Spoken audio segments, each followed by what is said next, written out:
जय हिंद दोस्तों, good morning. कैसे हैं आप सभी लोग। आशा करता हूं कि आप सभी लोग बहुत बेहतर होंगे और आराम से अपने घरों पर अच्छे से तैयारी कर रहे होंगे। राइट, आप लोगों के एग्जाम्स में अब ज़्यादा टाइम बचा नहीं है। आप लोग काफ़ी नंबर ऑफ क्वेश्चंस कर रहे होंगे, ऐसा मैं आशा करता हूं। ठीक है, हम लोगों ने लास्ट लेक्चर में क्या पढ़ा था। लास्ट लेक्चर में हम लोगों ने देखा था स्ट्रेट लाइन को। तो स्ट्रेट लाइन के काफ़ी कंसेप्ट हम लोगों ने समझ लिए थे। उसके बाद हमें बाकी के टॉपिक्स कंप्लीट करने थे। राइट, तो इसके बाद हम बात करते हैं।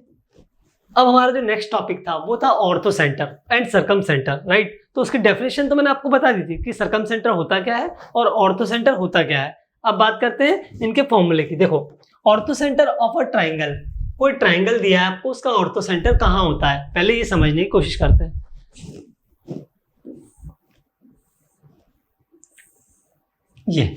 ये आपको कोई ट्राइंगल एबीसी दिया हुआ है, इसमें ऑर्थो सेंटर कहाँ होगा हमें ये निकालना है। ठीक है, तो ये देखो, यहां से यदि आप परपेंडिकुलर डालते हो अपोजिट साइड में, बी से भी आप परपेंडिकुलर डालते हो अपोजिट साइड पे, और सी से भी परपेंडिकुलर डालते हो अपोजिट साइड्स पे, और ये तीनों जहां इंटरसेक्ट करते हैं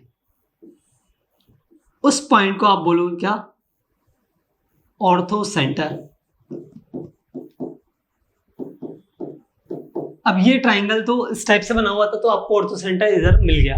राइट, अब अगर मान लो सपोज करो ये आपको एक राइट एंगल ट्राइंगल दिया है, इसमें यदि आप एबीसी जो आपके वर्टिसेस हैं वहां से यदि आप परपेंडिकुलर डालते हैं अपोजिट साइड्स पे, तो क्या कंडीशन बनती है हम देखते हैं।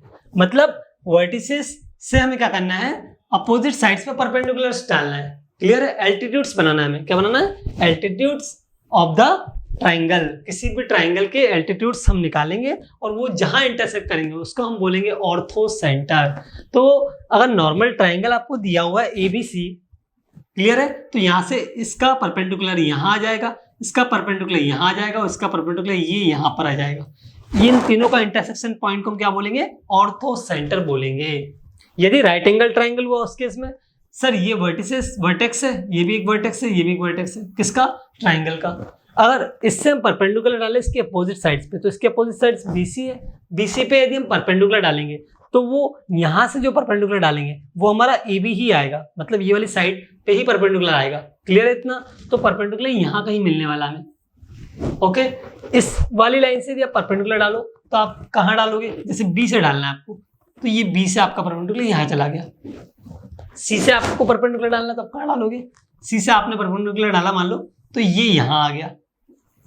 अब ये तीनों क्या कर रहे हैं, इंटरसेक्ट कर रहे हैं। किस पॉइंट पर कर रहे हैं, बी पॉइंट पर कर रहे हैं। ये क्या कर रहे हैं, बी पॉइंट पर इंटरसेक्ट कर रहा है। सी पॉइंट से यदि एबी पे परपेंडिकुलर डालोगे तो यहीं आएगा, ए पॉइंट से यदि बीसी पे परपेंडिकुलर डालोगे तो बी पॉइंट पे आएगा। क्लियर है, एसी बी पॉइंट का एसी पे यदि परपेंडिकुलर डालोगे तो वो कहां जाएगा, यहां कहीं जाएगा। इतना क्लियर है। अब ये जो तीनों का इंटरसेक्शन पॉइंट मिला है इसे हम क्या बोलेंगे, ortho centre in case of right angle triangle. यानी कि यदि राइट एंगल ट्राइंगल होगा आपका तो कहां मिलेगा ऑर्थो सेंटर, सर ये राइट एंगल ट्राइंगल में जहां 90 डिग्री एंगल बन रहा होता हमारा उस वाले पॉइंट यानी कि बी पर मिलेगा। कौन, ऑर्थो सेंटर। तो ऑर्थो सेंटर समझ में आया आपको। एल्टीट्यूड्स जहां इंटरसेक्ट करते हैं वो पॉइंट हमारा ऑर्थो सेंटर कहलाता है। एल्टीट्यूड्स क्या होते हैं, ये परपेंडिकुलर्स जो अपोजिट साइड्स पे डाले जाते हैं। किससे डाले जाते हैं, वर्टिसेस से। राइट, इतना समझ में आया। फिर ऑर्थो सेंटर हमने इसमें भी देख लिया, इसमें भी देख लिया। अब अगर मान लो आपको कोई डायग्राम इस टाइप से दिया हुआ है तो भी आप निकाल लेंगे, परपेंडिकुलर्स का यहां कहीं आ जाएगा।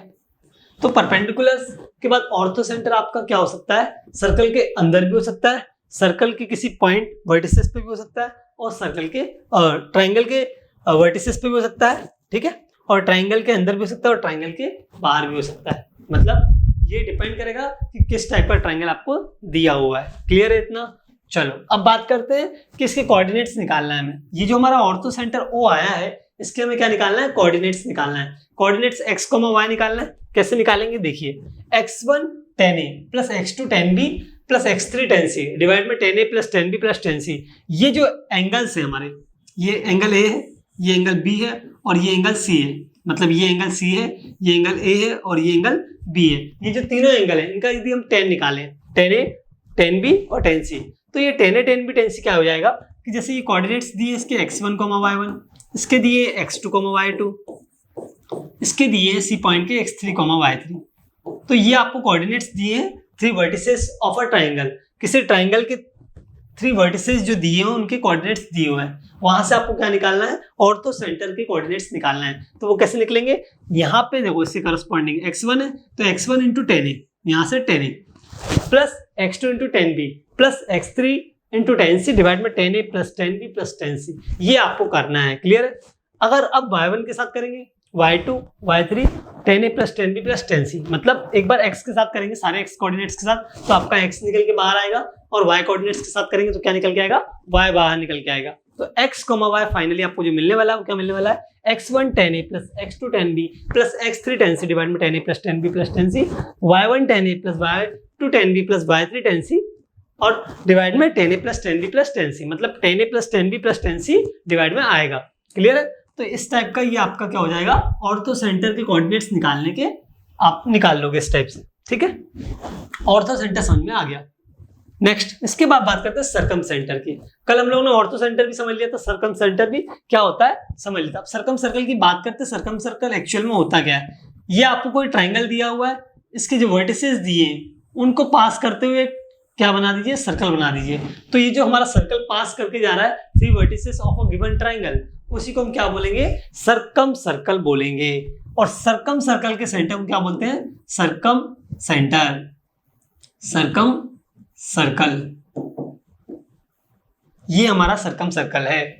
सर्कम सर्कल की एक डेफिनेशन क्या होती है, एक और होती है कि भाई ये जो पॉइंट हमें सेंटर मिलेगा सर्कम सेंटर की, वो बाइसेक्टर्स मतलब परपेंडिकुलर्स मिलेगा। जैसे ये मान लो ये वाली साइड है, इसको 2 इक्वल पार्ट्स में ये वाला डिवाइड कर रहा है, ठीक है, और ये यहाँ से डिवाइड कर रहा है, ये यहाँ से डिवाइड कर रहा है, तो ये जहां जिस पॉइंट पे कट करेंगे वो आपको क्या देगा, वो आपको देगा सर्कम सेंटर। इसी ओ पॉइंट को आप सर्कम सेंटर बोल देंगे, या सी पॉइंट को आप क्या बोल देंगे, सर्कम सेंटर। तो सर्कम सर्कल का सेंटर सर्कम सेंटर होता है। साथ ही साथ जहां पे आपके bisectors, perpendicular bisectors, it means ये जो साइड्स हमें दी हुई है 3 साइड्स, इनके परपेंडिकुलर बाइसेक्टर्स आपस में जिस पॉइंट पे इंटरसेक्ट करेंगे वो पॉइंट हमारा क्या होगा, सर्कम सेंटर। और उससे जो सर्कल होकर बन रहा है वो सेंटर का वो सेंटर जिस सर्कल का है सेंटर, वो क्या हो जाएगा हमारा सर्कम सर्कल। तो it is circum circle and ये क्या हमारा सर्कम सेंटर। इस तरह से हम इसे अच्छे से समझ सकते हैं। इतना क्लियर है क्या? ओके, सर्कम सेंटर भी समझ में आ गया। इसके बाद बात करते हैं कि सेंट्रोइड निकालना हमने कल सीखा था। सेंट्रोइड समझ में आ गया हमें, सर्कम सेंटर समझ में आ गया, ऑर्थो सेंटर समझ में आ गया। अब इनमें कुछ रिलेशंस होते हैं, कुछ प्रॉपर्टीज होती हैं कि ऐसा ऐसा होता है, वो देखते हैं। क्लियर है। जैसे दिया है centroid G divides each median in the ratio of 2:1। देखो इसको ऐसे समझते हैं,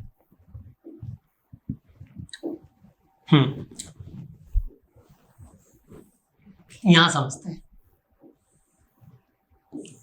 ये हमारा कोई ट्राइंगल है, इसकी मीडियंस ये है, मीडियंस मैंने आपको बता दिया था कल, ठीक है।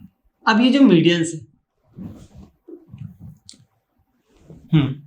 ओके, तो ये जो मीडियंस है हमारी, ये क्या कर रही है, ये ABC हमें दिया हुआ है, ये मीडियन ए कोई निकल के आए AE, ये F और ये G मान लो, ठीक है। तो इस टाइप से ये मीडियंस हमारी निकल गई। ये जो मीडियन है ये क्या कर रही है एक्चुअल में, ये मीडियन क्या है, ये जो सेंट्रोइड है, ये जो सेंट्रोइड है, इस मीडियन को क्या कर रहा है, 2:1 में डिवाइड कर रहा है। 2:1 में हमेशा क्या करता है, डिवाइड करता है। मतलब हम ये बोल सकते हैं कि सेंट्रोइड हमारा, सेंट्रोइड क्या करता है, मीडियन को 2:1 में क्या करता है, डिवाइड करता है। मतलब it divides median into 2 parts, और किस रेशियो में, 2:1 में। क्लियर है। और ये हर जगह ऐसे ही होगा, जैसे सी से निकालेंगे तो 2:1 यहाँ आ जाएगा, और B 2:1 ये हो जाएगा। तो इतना क्लियर है सेंट्रोइड। तो यही हमारा पहला पॉइंट है। पहला पॉइंट क्या बोल रहा है, centroid G divides each median in the ratio of 2:1। 2:1 में सेंट्रोइड क्या करता है, मीडियन को डिवाइड करता है। क्लियर है। सेकंड की बात करते हैं। In an equilateral triangle centroid ortho centre and in centre always coincide. Always coincide बोलने का मतलब ये है कि वो किसी एक पॉइंट पर कोइंसाइड करेंगे। क्लियर है। वो एक ही पॉइंट पे आपको मिल जाएंगे। तो अगर आपको इक्विलैटरल ट्रायंगल दिया है, इक्विलैटरल ट्रायंगल आप जानते हैं आराम से, 3 sides are equal and 3 angles are equal, 60 degree 60 degree 60 degree, तो वो आपका इक्विलैटरल ट्रायंगल होता है। इक्विलैटरल ट्रायंगल में क्या होगा, ऑर्थो सेंटर हो, इन सेंटर हो, इन सेंटर हो और सरकम सेंटर हो, ऑर्थो सेंटर हो, सेंट्रॉइड हो, इन सेंटर हो, सारे क्या होंगे, कोइंसाइड होंगे। क्लियर है इतना? Okay, next point, in right angle triangle ortho centre is the right angle vertex itself. ये हमने अभी देखा कि राइट एंगल ट्राइंगल में हमारा ऑर्थो सेंटर जो मिलता है वो उस राइट एंगल ट्राइंगल के एक वर्टेक्स पर मिलता है, इतना कंफर्म है, उसी राइट एंगल ट्राइंगल के वर्टेक्स पर मिलता है, बी पॉइंट पे मिल रहा था हमें। क्लियर है? ओके, इसके बाद बात करते हैं centroid, ortho centre and circum centre always lie in a straight line and centroid divides the line joining circum centre and ortho centre in the ratio 1:2। कहने का मतलब ये है कि आपका जो आपने सर्कम सेंटर निकाला, ऑर्थो सेंटर निकाला, इन सेंटर निकाला, ये तीनों किसी भी ट्राइंगल के जो आपने फाइंड आउट किए ये हमेशा एक ही लाइन में आपको मिलेंगे, है ना। कोई भी आपको लाइन है, मतलब 3 पॉइंट्स जो आपके निकल के आया, सेंट्रॉइड निकल के आया, इन सेंटर निकल के आया, सर्कम सेंटर निकल के आया, तो इस टाइप से हम बात करें centroid, ortho centre and circum centre, तीनों हमने पढ़ लिए। Centroid, ortho centre and circum centre, ये तीनों पॉइंट से एक लाइन पास होकर जाएगी, मतलब ये तीनों पॉइंट एक ही लाइन पर हमें मिल जाएंगे, तो always lie in a straight line, ये बात कंफर्म है। Centroid divides, centroid divides, centroid किस चीज को डिवाइड करता है, circum centre and ortho centre. मान लो किसी ट्रायंगल का हमने पहले सेंट्रॉइड निकाला, फिर सर्कम सेंटर निकाला, फिर ऑर्थो सेंटर निकाला, तीनों मिल गए, तो इन तीनों में क्या चीजें आ रही कि ये तीनों एक ही लाइन में मिल रही है, मतलब एकदम स्ट्रेट होंगे, कहीं भी और होंगे तो ऐसे होंगे, ये यहाँ मिला, ये यहाँ मिला, ये यहाँ मिला, तो इनसे एक लाइन पास होकर जा सकती है, तो एक ही लाइन पर मिलेंगे, कहने का मतलब ये। ठीक है, द नेक्स्ट कि सेंट्रॉइड डिवाइड करता है इन दोनों पॉइंट से जो लाइन मिल रही है, मतलब सर्कम सेंटर और ऑर्थो सेंटर, सर्कम सेंटर और ऑर्थो सेंटर, इन दोनों से मिलने वाली जो लाइन है, इन दोनों को मिलाकर जाने वाली जो लाइन है, उसको हमारा सेंट्रॉइड क्या करता है, 1:2 में डिवाइड करता है। क्या करता है, 1:2 में डिवाइड करता है। देन नेक्स्ट बात करते हैं स्ट्रेट लाइन की। अभी हम सारी चीजें समझ रहे थे, अब बात करते हैं मेनली स्ट्रेट लाइन की, है ना। अब स्ट्रेट लाइन क्या है, देखो एक ऐसी लाइन, ये देखो ये रे हो गई आपकी, कोई एक पॉइंट है, वहां से स्टार्ट करके आप किसी भी एक डायरेक्शन में आगे बढ़े जा रहे हैं, वो आपका रे होगा। यदि दोनों साइड जा रहा हूं तो क्या होगा, ये आपका लाइन होगा, इतना कंफर्म है, लाइन यही होता है। अब इसके कोई 2 पॉइंट ले लूं मैं और इस लाइन में से इसे कट कर लूं, ये निकला है, इसी को क्या बोलते हो आप, लाइन सेगमेंट। क्या बोलते हो, लाइन सेगमेंट, मतलब it is a part of line, it is a some part of line, ये लाइन का एक हिस्सा है, ये पूरी लाइन नहीं है, कंफर्म है ना। एक लाइन जा रही है, लाइन दोनों साइड बढ़ेगी, ये माइनस इनफाइनाइट तक जा रही है तो वो प्लस इनफाइनाइट तक जाएगी, एंड नहीं होगा इसका। ठीक है, तो लाइन ये होती है, लाइन में हम दोनों एरो लगाते हैं एंड कॉर्नर्स पे, है ना। तो इसमें से हमने एक लाइन सेगमेंट कट किया, क्या कट किया, लाइन सेगमेंट, लाइन का एक सेगमेंट, उसी को हम लाइन सेगमेंट बोलते हैं, उसी पे हम स्टडी करते हैं। क्लियर है, तो लाइन सेगमेंट हम बोल रहे हैं। तो ये 2 पॉइंट्स जो हमें मिले, तो कोई भी लाइन जो 2 पॉइंट से पास होती है या 2 पॉइंट्स को मिला दें हम, तो हमें क्या मिलती है, लाइन मिलती है। 2 पॉइंट्स को यदि हम मिला दें तो हमें क्या मिलती है, स्ट्रेट लाइन मिलती है। ये जो 2 पॉइंट्स हैं इससे ऊपर जाएगी हमारी लाइन, मतलब मिनिमम 2 पॉइंट्स चाहिए आपको लाइन को डिफाइन करने के लिए। एक सिंगल पॉइंट में तो रे हो जाएगा, लाइन बनाएगा तो कौन, 2 पॉइंट्स, तो 2 पॉइंट्स जब ज्वाइन होते हैं, 2 points, a line joining 2 points, ठीक है, उस टाइप की कंडीशन है। तो ये जो 2 पॉइंट्स हैं, इन दोनों को मिलाने वाली लाइन, ये हमारी क्या कहलाती है, स्ट्रेट लाइन, और ये लाइन सेगमेंट है अभी फिलहाल हमारा। ओके, स्ट्रेट लाइन का कंसेप्ट समझ में आ गया, लाइन सेगमेंट का समझ में आ गया, क्लियर है। अब इक्वेशंस की बात करते हैं। स्टैंडर्ड फॉर्म में हम लाइन को कैसे लिखेंगे, भाई लीनियर फॉर्म होता है स्ट्रेट लाइन, इसकी डिग्री क्या होती है, 1 होती है। लाइन की जो डिग्री होती है वो क्या होती है, 1 होती है। एक्स की पावर भी 1 मिलेगा, वाई की पावर भी 1 मिलेगा, किसी की पावर 2 नहीं मिलेगी, राइट। तो ये क्या है, ये हमारा डिग्री 1 का है, यानी कि लीनियर है। कैसा है, लीनियर है। तो लीनियर इक्वेशन ही मिलती है आपको, ax + by + c = 0। ये स्टैंडर्ड फॉर्म है किसी लाइन को एक्सप्रेस करने का, ax + by + c = 0। क्लियर है इतना, ओके। जहाँ पे हमारे a एंड b क्या है, कांस्टेंट है, और c a b c तीनों क्या है, कांस्टेंट है, a b c तीनों कांस्टेंट है। क्लियर, ओके, इसके बाद बात करते हैं x, equation of x axis. अगर मैं बात करूं कि मुझे निकालना है, ये दिया है एक्स एक्सिस, ये दिया है वाई एक्सिस, मुझे निकालना है, मुझे बताना है इक्वेशन ऑफ एक्स एक्सिस कि एक्स एक्सिस की इक्वेशन क्या होगी। ये भी एक टाइप से लाइन है, तो इसकी इक्वेशन लिखेंगे हम। तो इसकी इक्वेशन पे क्या होता है, इस लाइन पे हम जानते हैं कि y इज इक्वल टू हमेशा 0 मिलता है, तो वही क्या हो जाएगी equation of a line x axis. X axis वाली जो लाइन है हमारी, उसकी इक्वेशन क्या हो जाएगी, y is equal to 0, because always y stands 0। यहाँ पे जो वैल्यू हमारी स्टैंड करता है y, वो क्या करता है 0, हमेशा 0 ही वैल्यू मिलती है। तो x एक्सिस पे आपका y हमेशा 0 रहेगा, ये कंफर्म है। y एक्सिस पे x की वैल्यू 0 रहेगी। इसका मतलब ये जो हमारा y एक्सिस का इक्वेशन यदि हम लिखें तो हम क्या लिख सकते हैं, x is equal to 0, x is equal to 0 y का इक्वेशन हो गया, y is equal to 0 x का इक्वेशन हो गया। तो इक्वेशन ऑफ y एक्सिस और x एक्सिस समझ में आया कि y is equal to 0 and x is equal to 0, just opposite हो रहा है। जब बात करेंगे इक्वेशन ऑफ x एक्सिस की तो y इज इक्वल टू 0, जब बात करेंगे इक्वेशन ऑफ y एक्सिस की तो x इज इक्वल टू 0। इतना क्लियर है। Okay, equation of a line parallel to x axis y is equal to b। अब मुझे क्या करना है, देखो समझते हैं। ये एक लाइन गई हुई है पैरेलल, किसके, x एक्सिस के, x एक्सिस के एक पैरेलल लाइन गई है, तो ये जो डिस्टेंस कवर करेगी यहाँ से वो हमारा b होगा, है ना। b होगा मतलब y में डिस्टेंस होगा, और यदि हम x एक्सिस में डिस्टेंस मान लें तो किस टाइप का होगा, इस टाइप का होगा। ये हमारा x एक्सिस में डिस्टेंस हो जाएगा, तो x बराबर a मान लेते हैं हम, x बराबर a मान लेते हैं। तो x बराबर a, y बराबर b, मतलब ये x एक्सिस से जितना डिस्टेंस पे, क्लियर है। जैसे हमें y इज इक्वल टू 2 का वो लाइन खींचना है, ये हमें लाइन बनाना है y इज इक्वल टू 2 का, तो y इज इक्वल टू 2 कहाँ मिलने वाला है, सर इससे 2 डिस्टेंस पर मिलने वाला है। तो y इज इक्वल टू 2 इस पॉइंट को पास करेगा, जो कि हमारा क्या है 0,2, और ये क्या है, ये हमारा है x, 0। अब x की वैल्यू कुछ भी हो सकती है, 1 हो सकती है, 2 हो सकती है, वो डिपेंड करेगा, क्लियर है। तो equation of line parallel to x axis, यदि x एक्सिस के पैरेलल हम निकालें तो हमेशा क्या आने वाला है, y is equal to v, y में कुछ वैल्यू मिलने वाली, कांस्टेंट मिलने वाला है, तो y is equal to v लिखेंगे हम। Equation of line parallel to x axis क्या होता है, हमेशा y is equal to v होता है, और equation of line parallel to y axis क्या होता है, x इज इक्वल टू 0 होता है, x इक्वल टू a होता है, x इज इक्वल टू 0 नहीं, x is equal to a होता है, ठीक है। तो y is equal to b, x is equal to a, ये क्या होगा हमारे x एक्सिस के पैरेलल और y एक्सिस के parallel equation of line. Then next बात करते हैं, इसके बाद बात करते हैं स्लोप की।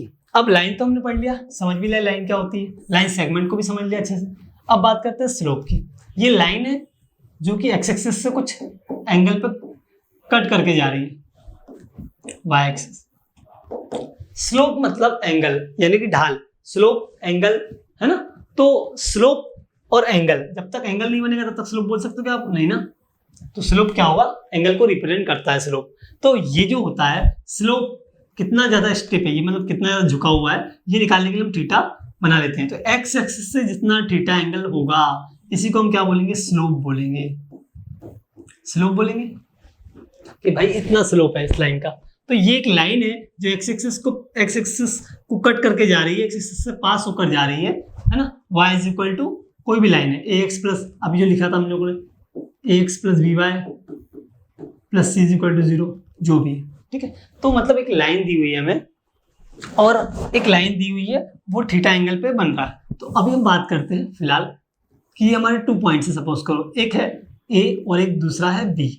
ये इसके कोऑर्डिनेट्स है x1, y1, और इसके क्या है x2, y2।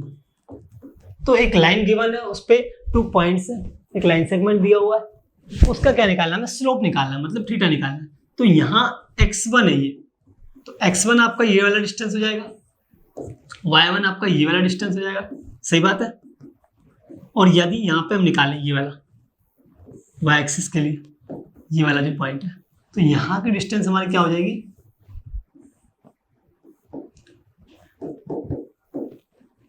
ये हमारा हो जाएगा x2, और ये क्या हो जाएगा हमारा y2। ये हमारा x2 और ये हमारा y2। अब हमें स्लोप निकालना है किसका, इस लाइन सेगमेंट AB का। कैसे निकालेंगे सर, थीटा निकालना है, उसके लिए हमें क्या चाहिए, ये परपेंडिकुलर और साथ ही साथ ये बेस। तो ये परपेंडिकुलर बेस चाहिए। अब आपका क्या बन गया, राइट एंगल ट्राइंगल बन गया। इस राइट एंगल ट्राइंगल में आप tan थीटा निकाल सकते हैं, जो कि परपेंडिकुलर बाय बेस होता है। वही आपको क्या देगा, स्लोप देगा। मतलब किसी लाइन का एक्स एक्सिस से आपका कोई एंगल है, तो हमेशा जो एक्सिस आपको जो एंगल लेना है वो हमेशा क्या लेना है, पॉजिटिव एक्स एक्सिस से ही लेना है। पॉजिटिव एक्स एक्सिस से कितना इंक्लाइंड है लाइन, वही क्या होगा आपका, वही होगा आपका स्लोप। तो एक्स एक्सिस से इतना ओपन है, मतलब इतने एंगल पे लाइन है, तो इसका मतलब स्लोप कितना हो जाएगा पर थीटा। तो थीटा निकालने के लिए आप क्या करेंगे, राइट एंगल ट्राइंगल में लगाएंगे टेन थीटा। टेन थीटा क्या होता है, परपेंडिकुलर बाय बेस। ये परपेंडिकुलर अगर मुझे निकालना है तो ये y2 है और ये y1 है, तो y2 माइनस y1 कर सकता हूँ क्या मैं, बिल्कुल। और यदि मुझे ये निकालना है हॉरिजॉन्टल डिस्टेंस, जिसे हम बोल रहे हैं बेस, तो वो कैसे निकलेगा सर, ये वाली डिस्टेंस में से ये वाली डिस्टेंस माइनस कर दीजिए, it means x2 minus x1। तो इसका मतलब ये हुआ कि आपका टेन थीटा क्या निकल के आया आपका टेन थीटा आपका निकल के आया y2 माइनस y1 और divide by x2 minus x1। ये आपका टेन थीटा निकला, जो कि आपके स्लोप को बताएगा, slope of a line, slope of a line. Clear है, slope of a line tan theta निकलता है, जो कि y2 माइनस y1 डिवाइड में x2 माइनस x1 होता है, where x1 y1 and x2 y2 are the coordinates of a given two points. कोई भी दो पॉइंट्स दिए हैं, उनसे एक लाइन पास हो रही है ना, उन दोनों से मिलकर एक लाइन पास हो रही है, तो हम ये बोल सकते हैं कि x1 y1 x2 y2 क्या लिख पाएंगे हम, slope y2 minus y1 divide में x2 माइनस x1। तो इस तरह से आपको स्लोप समझ में आया, ओके, स्लोप हमें समझ में आ गया। अच्छा, स्लोप को एक चीज है m से डिनोट करते हैं, आप m भी लिख लेना, m is equal to tan theta is equal to y2 minus y1 और डिवाइड में x2 माइनस x1। स्लोप को हम m से रिप्रेजेंट करते हैं, slope of a line m से रिप्रेजेंट होता है। इसके बाद बात करते हैं स्लोप ऑफ एक्स एक्सिस। यदि मैं बात करूं, ये हमारा कोऑर्डिनेट सिस्टम है एक्स वाई, यहाँ पे स्लोप ऑफ एक्स एक्सिस निकालना है। अब एक्स एक्सिस तो पैरेलल होता है, ऐसे स्टेप से हॉरिजॉन्टल लेता है, इसका हमें एक्स एक्सिस से ही निकालना पड़ेगा। एंगल जो थीटा मिलता है वो पॉजिटिव एक्स एक्सिस से लेना है, तो एक्स एक्सिस का एक्स एक्सिस के रिस्पेक्ट में क्या निकलेगा, जीरो निकलेगा, सीधी सी बात है। ये ऐसा रहेगा और इसको आपने बिल्कुल भी इंक्लाइन नहीं किया, वो वैसा ही वैसा है, तो क्या हो गया, जीरो हो गया। तो एंगल क्या मिलने वाला, फाइनली आपको जीरो मिलने वाला है। क्या मिलने वाला है, जीरो। तो एक्स एक्सिस का जो स्लोप होता है वो हमारा जीरो होता है। अगर वाई एक्सिस के स्लोप की बात करें तो देखो, यहाँ पे टेन जीरो लगाएंगे तो हमारा जीरो हो गया, क्योंकि स्लोप होता है टेन थीटा और थीटा हमारा 0 डिग्री बन रहा है, एक्स एक्सिस का क्या बन रहा है 0 डिग्री, तो हमने बोल दिया tan 0 इज इक्वल टू 0, मतलब स्लोप क्या है, 0 है। अब अगर y एक्सिस का देखेंगे तो यहीं से देखना पड़ेगा हमें x एक्सिस के रिस्पेक्ट में, तो वो कितना हो जाएगा 90 डिग्री। tan 90 डिग्री क्या देगा हमें, सर tan 90 डिग्री तो इनफाइनाइट होता है, लिखो इनफाइनाइट, क्या होगा इनफाइनाइट, क्या होगा इनफाइनाइट, इट मींस इसका क्या होगा इनफाइनाइट। स्लोप किसका इनफाइनाइट है, y एक्सिस का स्लोप इनफाइनाइट होगा, तो स्लोप ऑफ y एक्सिस क्या हो जाएगा, इनफाइनाइट हो जाएगा। ये देख के समझ में आ रहा है। Slope of the line joining the points x1 and y1 and x2 and y2, ये हमने भी हल निकाला, ये बहुत इंपॉर्टेंट है। स्लोप कैसे निकालेंगे, y2 माइनस y1 डिवाइड में x2 माइनस x1। इसके बाद बात करते हैं slope of line ax plus by plus c is equal to 0, ये हमें दिया है इस माइनस का a बाय b। ये भी हम जब इक्वेशन पढ़ेंगे y बराबर mx प्लस c, उसमें हमारा आ जाएगा निकल के, क्योंकि y इज इक्वल टू होता है mx प्लस c, मैं आगे बता दूंगा आप लोगों को, ठीक है। और इस टाइप इसको यहाँ पे क्या करेंगे, by को यही रखेंगे, माइनस का ax माइनस का c इधर चला जाएगा राइट हैंड साइड, और y यहाँ से निकालेंगे तो क्या आ जाएगा, फाइनली y आ जाएगा माइनस का a by b x minus c, इस टाइप का निकल के आएगा। और y बराबर mx प्लस c से कंपेयर कर लेंगे, तो ये चीज हम आगे देखेंगे। y बराबर mx प्लस किया होता है इक्वेशन ऑफ लाइन, जहाँ पे m क्या आपका स्लोप है, ये जो हम देख रहे हैं अभी, m क्या हो जाएगा स्लोप हो जाएगा, और c क्या हो जाएगा इंटरसेप्ट हो जाएगा। इंटरसेप्ट कितना कर रहा है, किस एक्सिस पे कर रहा है, वो हो जाएगा इंटरसेप्ट। क्लियर है, चलो अभी समझेंगे कुछ देर बाद। Equation of a line having slope m and passing from x1, y1, ठीक है। पहले हम लिख के लेते हैं y is equal to mx plus c को समझ लेते हैं। चलो देखते हैं, y is equal to mx plus c को समझने के लिए इसे रब कर दिया है।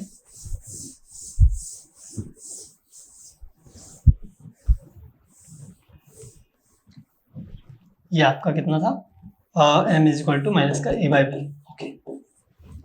तो y is equal to M x plus c को समझने के लिए देखो, y is equal to M x plus c equation of line होती है हमारी, कब होती है, किस केस में होती है, वो मैं बता रहा हूँ। ये एक्स एक्सिस, ये y एक्सिस, ये आपका चला गया, ठीक है। ये एक लाइन है जो y एक्सिस को पास कर रही है, y एक्सिस के किसी पॉइंट को इंटरसेक्ट कर रही है, क्लियर। मतलब y एक्सिस को कट करके जा रही है ये लाइन। तो ये जो भी लाइन हमारी है, ठीक है, ये स्लोप क्या बना रही है, ये स्लोप बना रही है थीटा, इसका स्लोप थीटा है। और ये एंगल, ये जो डिस्टेंस है यहाँ इस पॉइंट की डिस्टेंस जिस पॉइंट पर कट कर रही है वो सी है आपका, वो क्या है, सी है आपका। तो ये एंगल जो है वो थीटा है और ये सी है। तो हमारा इक्वेशन निकल के आता है यहाँ पे y is equal to M x plus सी।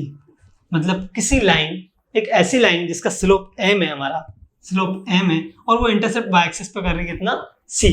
कितने डिस्टेंस पे कर रही है, c डिस्टेंस पे। तो हम क्या बोलेंगे, इसके कोऑर्डिनेट्स 0, c हो जाएंगे इस पॉइंट के, और इस पॉइंट से पास होकर जा रही है लाइन, इसीलिए क्या करेगा, उसको सेटिस्फाइड करेगा। तो y is equal to M x plus c निकल के आता है हमारा। क्या निकल के आता है, y is equal to M x plus सी।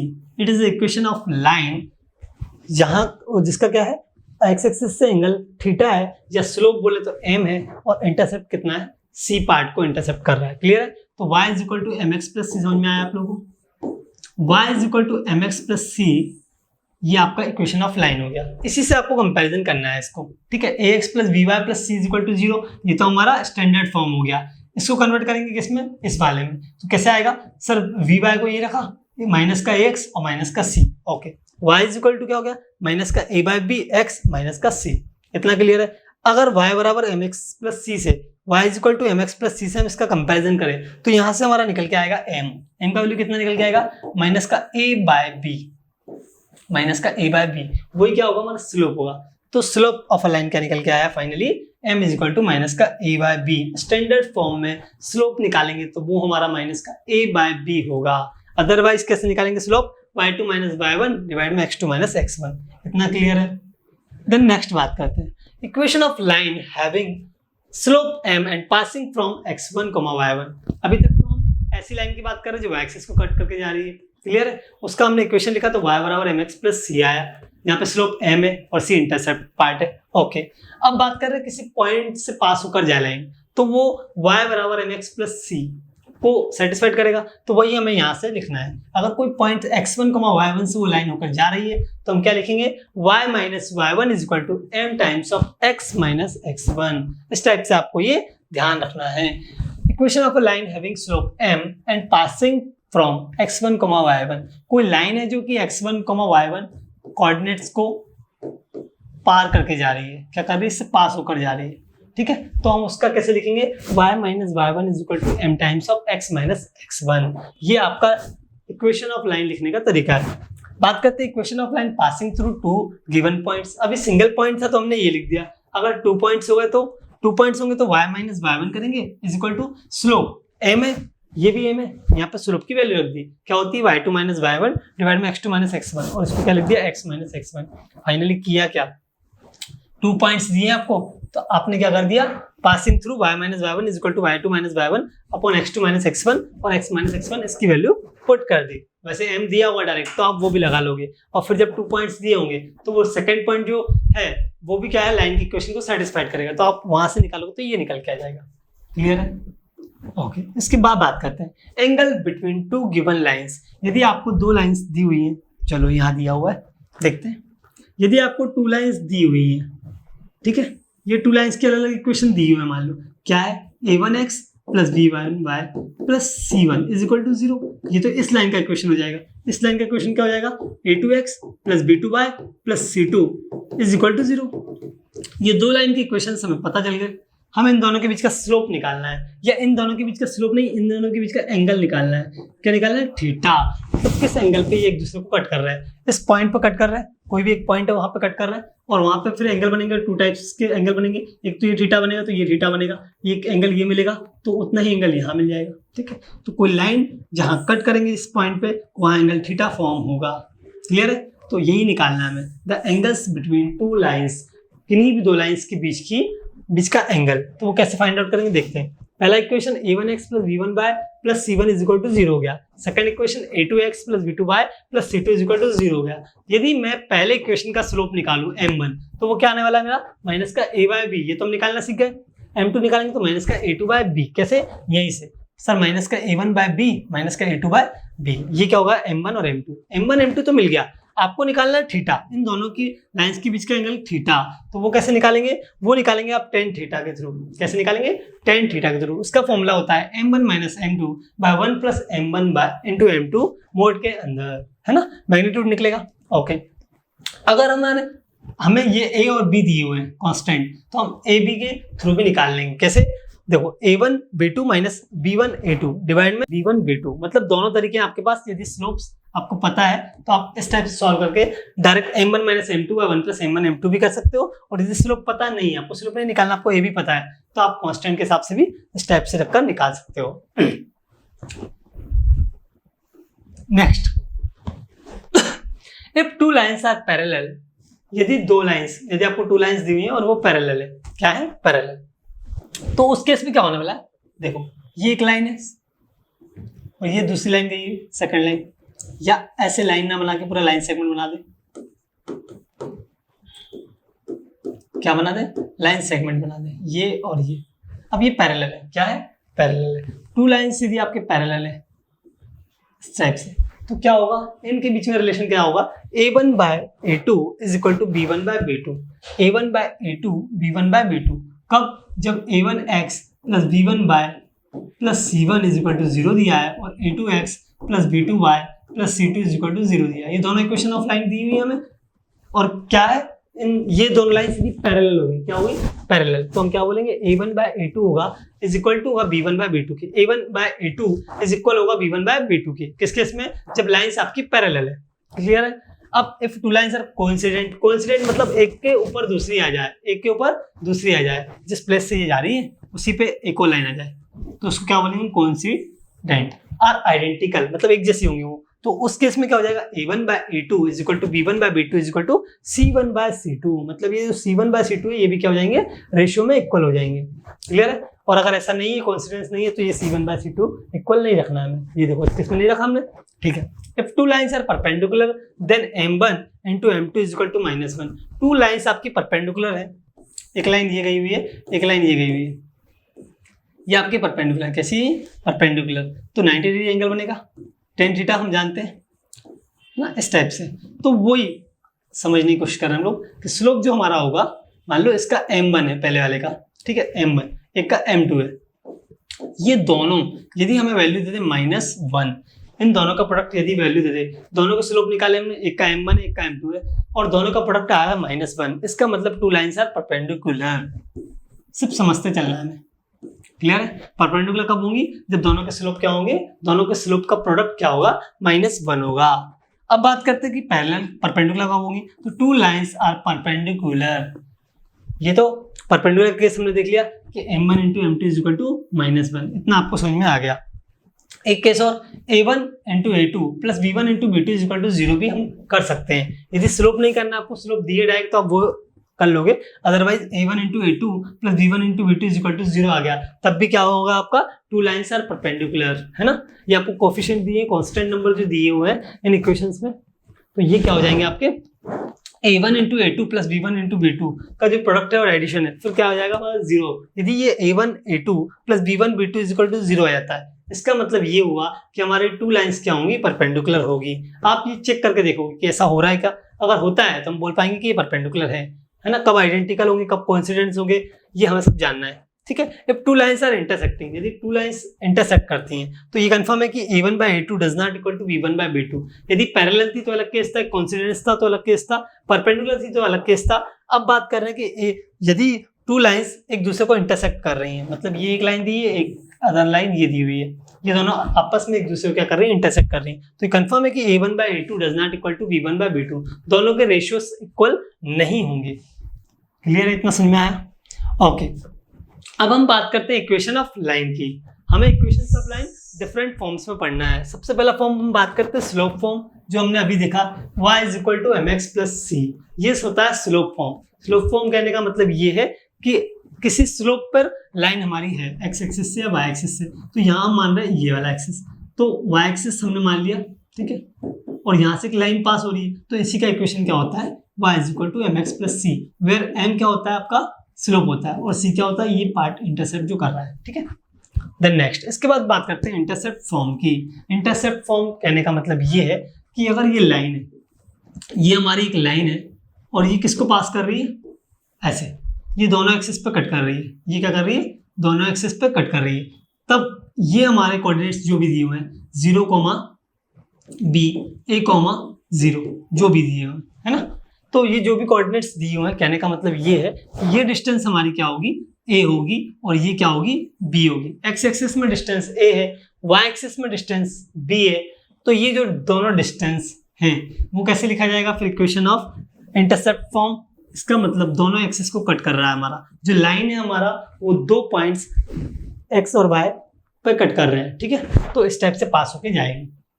इतना समझ में आया, ठीक है। तो हम कैसे लिखेंगे equation of line, x by a plus y by b is equal to 1। x में कितना कट किया, y में कितना कट किया, कितने पॉइंट पे कट किया, ये जो पॉइंट निकल के आया उसके कोऑर्डिनेट दिए, तो ये डिस्टेंस a हो जाएगी, तो x by a plus y by b is equal to 1। ये होती है इक्वेशन ऑफ लाइन, किस फॉर्म में, इंटरसेप्ट फॉर्म में। थर्ड वन फॉर्म देखते हैं, नॉर्मल और परपेंडिकुलर फॉर्म। किस टाइप का फॉर्म, नॉर्मल और परपेंडिकुलर, या तो नॉर्मल बोल दो या परपेंडिकुलर बोल दो। क्या मतलब है इसका, ये आपकी लाइन जा रही है एक्स एक्सिस और वाई एक्सिस को कट करते हुए, क्लियर है, ये इस पॉइंट, इन 2 पॉइंट्स पे कट कर रही लाइन, क्लियर है। अगर मैं ओरिजिन से परपेंडिकुलर डाल दूं इस लाइन पर, तो वो जो डिस्टेंस देगा वो p मान लेते हैं हम लोग, क्या मान लेते हैं, p, और ये एक्स एक्सिस से जो एंगल बना रहा है वो है अल्फा। मतलब जो परपेंडिकुलर हमारा जो लाइन दिया हुआ है, हमारा जो हमारी लाइन पास होकर जा रही है उसका जो परपेंडिकुलर है या ओरिजिन से जो डिस्टेंस है, परपेंडिकुलर डिस्टेंस, ठीक है, वो एंगल बना रहा है, किससे, एक्स एक्सिस से एंगल बना रहा है, कितना बना रहा है, अल्फा। उस केस में हम क्या लिख पाएंगे, equation of line, x cos alpha plus y sign alpha, x cos alpha plus y sign alpha, alpha ही आएगा, एक ही एंगल यूज करना है, x cos alpha plus y sign alpha is equal to p. ये p जो हमारा निकलेगा, ये कैसे निकलेगा, P is equal to x cos alpha plus B y sign alpha. इतना क्लियर है, तो इस टाइप से आप लिख पाएंगे x cos alpha plus y sign alpha is equal to P, और P क्या है, ये डिस्टेंस, कहां से, ओरिजिन से, ये जो हमारी लाइन है इसका जो परपेंडिकुलर है, ओरिजिन से डिस्टेंस निकाली, तो उस परपेंडिकुलर का जो ये जो पॉइंट आया यहाँ तक की डिस्टेंस कितनी हो जाएगी हमारी, P, इसको हमने P माना है, क्या माना है, P माना है। इतना समझ में आया, ये तीनों फॉर्म आपको अच्छे से समझना है, तीनों फॉर्म बहुत इंपॉर्टेंट है, क्लियर, इन्हीं से क्वेश्चन हम सॉल्व कर पाएंगे। यदि हम equation of lines different forms में आते हैं समझ में, तभी हम क्वेश्चंस कर पाएंगे। Foot of perpendicular form from a point two the line, अगर कोई लाइन आपको गिवन है, अगर कोई लाइन आपको दी हुई है, क्लियर, और एक पॉइंट है, उससे कोऑर्डिनेट्स अल्फा कोमा बीटा है, आप उससे क्या कर रहे हो, परपेंडिकुलर डाल रहे हो, किस पर डाल रहे हो, इस दी हुई लाइन पर डाल रहे हो। तो ये जो परपेंडिकुलर है ये जो परपेंडिकुलर है आपको ये निकालना है, मान लो, या फिर ये बोले कि फुट ऑफ अ परपेंडिकुलर, मतलब ये जो परपेंडिकुलर है इसका फुट निकालना है, मतलब ये किस पॉइंट पे इंटरसेक्ट कर रही है उस लाइन पे, या किस पॉइंट पे परपेंडिकुलर है उस लाइन से, वो निकालना है। फुट ऑफ द परपेंडिकुलर, ये हमारा परपेंडिकुलर रहा और ये उसका रहा फुट, जो कि कहाँ मिलेगा, इस लाइन, दी हुई लाइन पर मिलेगा। तो ये जो दी हुई लाइन है इसका इक्वेशन क्या हो जाएगा हमारा, standard form ax plus B Y plus C is equal to 0, ठीक है, इतना क्लियर है, ax plus B Y plus C is equal to 0, ये हो गया हमारा। अब यहाँ से जो परपेंडिकुलर डाला है उसके कोऑर्डिनेट्स हमने मान लिए h, k, इस पॉइंट की कोऑर्डिनेट्स क्या मान लिए हमने, h, k, ये इसके कोऑर्डिनेट्स क्या है, अल्फा, बीटा, क्लियर है। अब हमारा 90 डिग्री का एंगल डल रहा है, तो हम लिखेंगे इसका equation h minus alpha by a, h आपका ये h minus alpha by a, ये वाला, ठीक है, तो h minus alpha by a, y h minus beta is equal to h minus beta by b is equal to minus का a alpha plus b beta, a alpha plus b beta plus c हो गया, और divide में क्या आ जाएगा, ये आ जाएगा a square plus b square. चलो, तो ये हो गया। तो इस टाइप से यदि आपको फुट निकालना है किसका, परपेंडिकुलर का, किसी एक पॉइंट से आपने परपेंडिकुलर डाला किसी गिवन लाइन पर और उसका आपको फुट निकालना है h, k, तो h, k कैसे निकलेगा आपका, h minus alpha by a is equal to h minus beta by b is equal to minus का a alpha plus b beta plus c by a square plus b square. मतलब ये यहाँ पे foot निकल रहा है और हमें इक्वेशन ऑफ लाइन लिखना है। हमें क्या लिखना है? Equation of line. तो foot of perpendicular from a point of a line, मतलब किसी लाइन पर आपने फुट डाला है तो आप इस टाइप से उसे लिख सकते हो, h minus alpha by a is equal to h minus beta by b is equal to minus a alpha plus b beta plus c by a square plus b square. इतना clear है? Okay, इसके बाद बात करते हैं image of the point px1, y1 on the line ax plus by plus c। अब बात करते हैं ये जो हमारा पॉइंट दिया हुआ है जिससे हम परपेंडिकुलर डाल रहे हैं किसी दी हुई लाइन पर, अगर हम उसका इमेज देखें, मान लो ये कोई मिरर है, अब इसका इमेज बन जाएगा, है ना? तो हमें ऐसा मानना है कि ये जो लाइन है इसका इस पॉइंट का यहाँ पे क्या बनेगा? इमेज बनेगा। तो इमेज उतनी ही डिस्टेंस पे बनेगा। ओके, तो ये हमारा इमेज फॉर्म हुआ है। तो ये आपके अगर कोऑर्डिनेट्स अल्फा कोमा बीटा है और ये जो पॉइंट निकल के आया है इमेज वाला वो क्या है? हमारा h कोमा k है, और जो दी हुई लाइन है वो क्या है? ax plus by plus c। तो फिर क्या हो जाएगा हमारा? h minus alpha by a is equal to k minus beta by b is equal to minus का 2 times of a alpha plus b beta plus c by a square plus b square. मतलब same formula वही रहेगा, ये h minus अल्फा same equation same रहेगा। Equation क्या रहेगा? Same रहेगा। चेंजेस क्या है? चेंजेस ये आया कि यहाँ माइनस का 2 टाइम्स आ गया। ये देखो इस वाले में क्या आ रहा? Minus a alpha plus b beta plus c by a square plus b square. यहाँ आ जाएगा 2, माइनस का 2 मतलब 2 टाइम्स हो जाएगा। तो हमारा क्या निकल आएगा? आपका इमेज निकल आएगा। इमेज के केस में करना है ऐसा, हमें इमेज के केस में क्या करना है? ये भी यूज करेंगे हम। h minus alpha by a is equal to k minus beta by a is equal to minus का 2 times of a alpha plus b beta plus c by a square plus b square. Clear है इतना? Okay,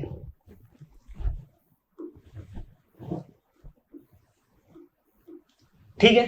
तो आज के लिए इतना काफी है, बाकी सारी चीजें हम लोग नेक्स्ट लेक्चर में कंप्लीट करेंगे और साथ ही साथ इसके क्वेश्चंस कंप्लीट करके इस स्ट्रेट लाइन वाले टॉपिक को हम कंप्लीटली फिनिश करेंगे, राइट? तब तक के लिए बने रहिए, ज्यादा से ज्यादा चैनल को सब्सक्राइब कीजिए, नंबर ऑफ क्वेश्चन ज्यादा अटेम्प्ट करने की कोशिश कीजिए, और आपका एग्जाम बहुत नजदीक है तो आप उसके लिए वेल प्रिपेयर्ड हो जाइए। ठीक है? ओके, जय हिंद।